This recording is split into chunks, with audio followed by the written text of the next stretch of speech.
Hello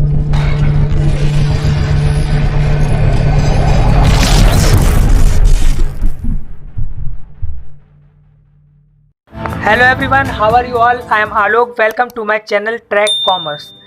आज इस video में हम जो फर्स्ट चैप्टर के रिमेनिंग टॉपिक्स थे वो सारे कवर करने वाले हैं। सबसे पहले हम देखते हैं management as an art, management as a science and management as a profession.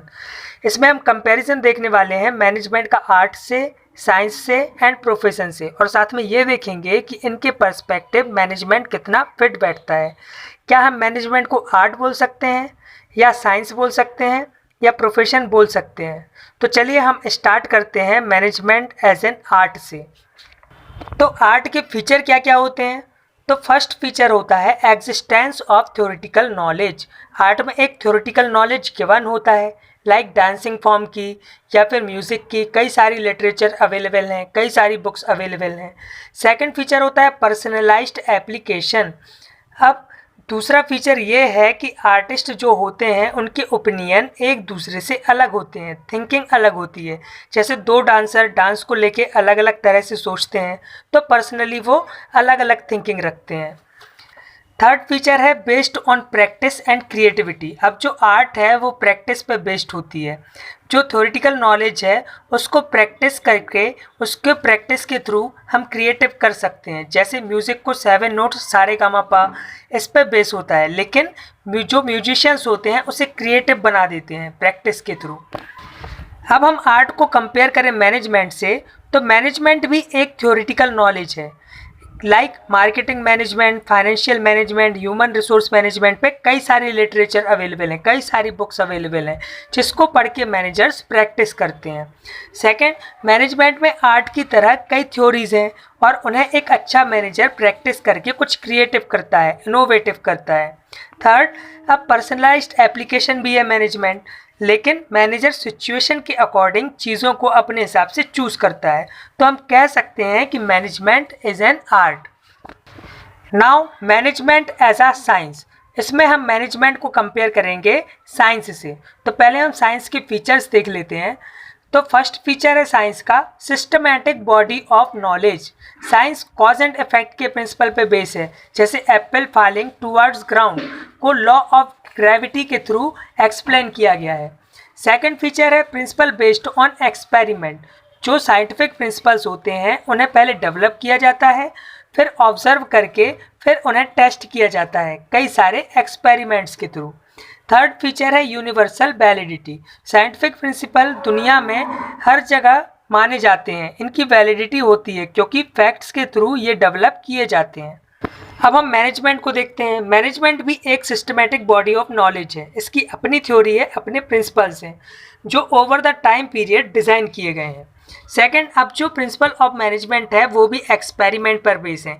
कई सारे टेस्ट, एक्सपेरिमेंट्स एंड ऑब्जर्वेशन करके कई तरह के डिफरेंट ऑर्गेनाइजेशन पे इन्हें डेवलप किया गया है।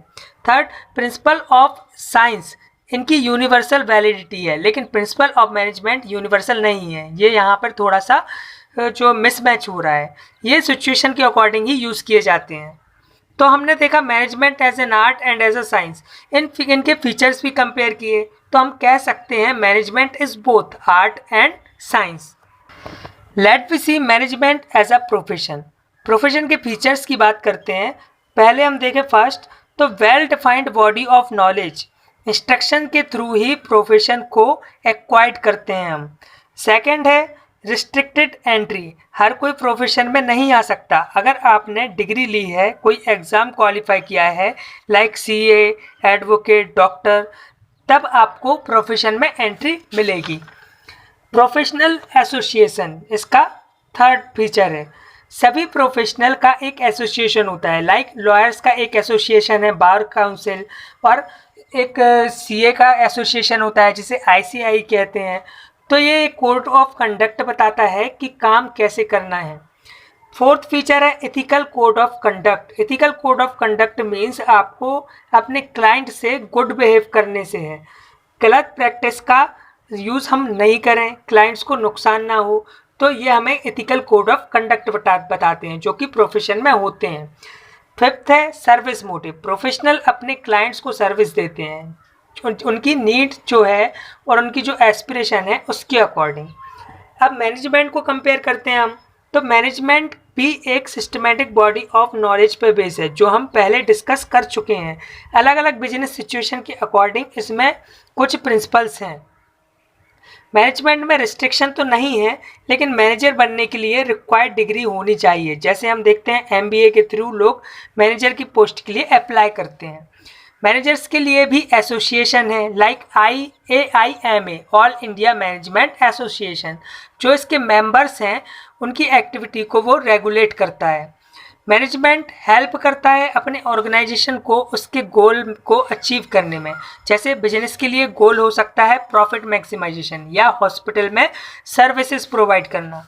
तो हम मैनेजमेंट को प्रोफेशन की कैटेगरी में भी रख सकते हैं, बोल सकते हैं मैनेजमेंट इज़ अ प्रोफेशन। अब हम देखेंगे लेवल्स ऑफ मैनेजमेंट। तो सबसे पहले आता है टॉप लेवल मैनेजमेंट। इनमें ऑर्गेनाइजेशन के सीनियर मोस्ट एग्जीक्यूटिव इंक्लूड रहते हैं। अब उनके नाम कुछ भी हो सकते हैं, like chairman, CEO, chief operating officers, president, vice president. Top management अलग अलग फंक्शनल लेवल के मैनेजर भी हो सकते हैं, like marketing manager, finance manager. अब इनका काम क्या होता है? इनका काम होता है गोल सेट करना और पॉलिसीज़ बनाना। सेकंड नंबर पे आते हैं मिडिल लेवल मैनेजमेंट। ये टॉप मैनेजमेंट के सब ऑर्डिनेट होते हैं, लाइक प्रोडक्शन मैनेजर। जो पॉलिसीज, स्ट्रेटजीज, प्लान्स जो टॉप लेवल मैनेजमेंट ने बनाए हैं, इनका काम होता है इन्हें इम्प्लीमेंट करना और कंट्रोलिंग करना। लास्ट में आते हैं supervisory and operational level of management. अब जो फोरमैन है या सुपरवाइज़र हैं, उन्हें लोअर लेवल ऑफ मैनेजमेंट में रखा जाता है। ये डायरेक्ट वर्कर्स के टच में रहते हैं। जो पॉलिसीज टॉप मैनेजमेंट बनाती है और मिडिल मैनेजमेंट इन्हें डायरेक्शन देती है, ये उसे वर्कर्स तक पहुंचाते हैं और कंट्रोलिंग करते हैं। ये किसी भी ऑर्गेनाइजेशन में एक इम्पॉर्टेंट रोल प्ले करते हैं। अब हम देखेंगे फंक्शन ऑफ मैनेजमेंट। तो जो सबसे पहला फंक्शन है वो है प्लानिंग। इसे फोरमोस्ट फंक्शन ऑफ मैनेजमेंट भी बोलते हैं। प्लानिंग मीन्स पहले से डिसाइड करके रखना कि क्या करना है और किसे करना है। एडवांस में गोल सेट किए जाते हैं और पॉलिसीज, स्ट्रेटजीज प्रिपेयर करते हैं कि गोल को हम इफ़िशिएंटली अचीव कर सकें। फिर है ऑर्गेनाइजिंग, सेकंड फंक्शन है ये।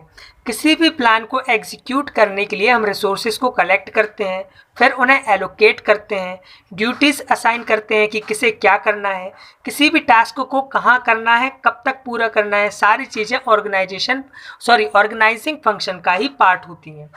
फिर जो थर्ड फंक्शन है वो है स्टाफिंग। इसमें हम ढूंढते हैं right person for the right job, means किसी काम के लिए सही बंदे को काम पर रखना।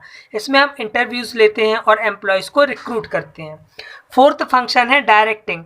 इसमें हम एम्प्लॉयज़ को लीड करते हैं, उन्हें इंस्ट्रक्शन देते हैं, मोटिवेट करते हैं कि वो काम को अच्छे से करें। लास्ट है कंट्रोलिंग। इसमें हम ये देखते हैं कि एम्प्लॉयज़ को काम कैसा करना है और वो कैसा कर रहे हैं। अगर कुछ मीजर्स फुलफिल नहीं होते तो उसे करेक्ट करने के लिए मैनेजमेंट एक्शन भी लेता है। Now we see coordination. Coordination एक ऐसा फोर्स है जो all other function of management को बाइंड करता है। Other function means sale, purchase, production, finance etcetera. इसे मैनेजमेंट का सेपरेट फंक्शन भी बोलते हैं। हम इसे ऐसे समझते हैं कि सेल्स डिपार्टमेंट को ऑर्डर मिला 500 चेयर्स का, लेकिन प्रोडक्शन डिपार्टमेंट ने सिर्फ 300 चेयर्स बनाई, तो ऐसे में ऑर्गेनाइजेशन को लॉस हो जाएगा। लेकिन अगर इनके बीच में लिंक होगी तो वो सेल्स डिपार्टमेंट की 500 चेयर्स की जो डिमांड है उसको फुलफिल करेगा। इसी लिंक को हम कोऑर्डिनेशन बोलते हैं, कि दो अलग अलग डिपार्टमेंट या कई सारे अदर जो डिपार्टमेंट्स हैं उनके बीच में आपस में कनेक्टिविटी हो, एक लिंक हो। कोऑर्डिनेशन प्लानिंग के टाइम से ही किसी भी ऑर्गेनाइजेशन में होना ज़रूरी है। ये एक इम्पॉर्टेंट फंक्शन है। Now we see characteristics of coordination. तो पहला जो कैरेक्टरिस्टिक्स है वो है कोऑर्डिनेशन इंटीग्रेट्स ग्रुप एफर्ट्स। ये ग्रुप एफर्ट्स को कॉमन फोकस देता है और ये श्योरिटी देता है कि परफॉर्मेंस वेल प्लान्ड रहे। सेकंड है coordination ensures unity of action. इसमें सभी अलग अलग डिपार्टमेंट्स के लोग सेम गोल के लिए वर्क करते हैं। थर्ड है coordination is a continuous process. ये प्रोसेस वन टाइम प्रोसेस नहीं है, जब तक ऑर्गेनाइजेशन है ये चलता रहेगा। Coordination is an all pervasive. ये एवरी लेवल ऑफ मैनेजमेंट के लिए है, टॉप लेवल हो या मिडिल लेवल हो या लोअर लेवल हो। परचेज, सेल, प्रोडक्शन या फाइनेंस डिपार्टमेंट, जितने भी डिपार्टमेंट हैं वो सेम गोल के लिए वर्क करेंगे। फिफ्थ है coordination is the responsibility of all manager. किसी भी ऑर्गेनाइजेशन के सारे मैनेजर्स की रिस्पॉन्सिबिलिटी है कि वो कोऑर्डिनेशन फंक्शन को परफॉर्म करें। तो यहाँ पर आपका फर्स्ट चैप्टर कंप्लीट होता है। आपको समझ आ गया होगा अच्छे से। अगर फिर भी कुछ क्वेरीज हैं तो आप मुझसे पूछ सकते हैं। Thank you so much for watching the video.